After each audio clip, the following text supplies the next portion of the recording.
After Adam and Eve ate the forbidden fruit, God spoke to them about what they had done. The serpent was cursed and would crawl on the ground. Life would become harder for humans, and the perfect peace of the garden would be lost.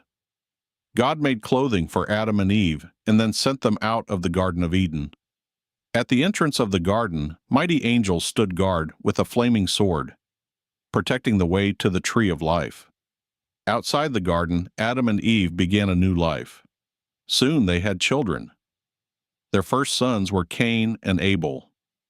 Cain became a farmer who worked the soil, while Abel became a shepherd who cared for sheep. One day, both brothers brought offerings to God. Abel offered the best of his flock, and God was pleased with his offering. But Cain's offering was not accepted in the same way. Cain became angry and jealous.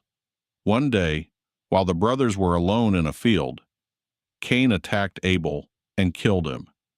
It was the first murder in human history. God asked Cain where his brother was. But Cain tried to hide the truth.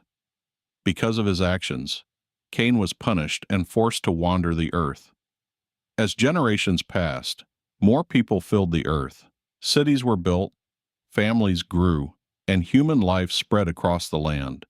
But over time, the world became filled with violence and corruption. People turned away from what was good. Among them was a man named Noah, a righteous man who walked faithfully with God. God warned Noah that a great flood would come to cleanse the earth. He told Noah to build a massive ark to save his family and the animals. Noah obeyed and began building the enormous wooden ark.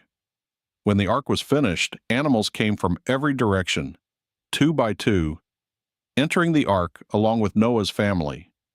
Then the rains began to fall.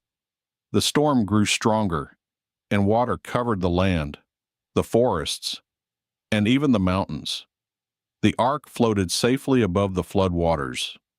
For many days and nights, the earth remained covered in water. Finally, the rain stopped, and the waters slowly began to go down. The ark came to rest, and Noah and his family stepped out onto dry land once again. As they looked up at the sky, a beautiful rainbow appeared in the clouds. It was a promise from God, a sign that the earth would never again be destroyed by a flood.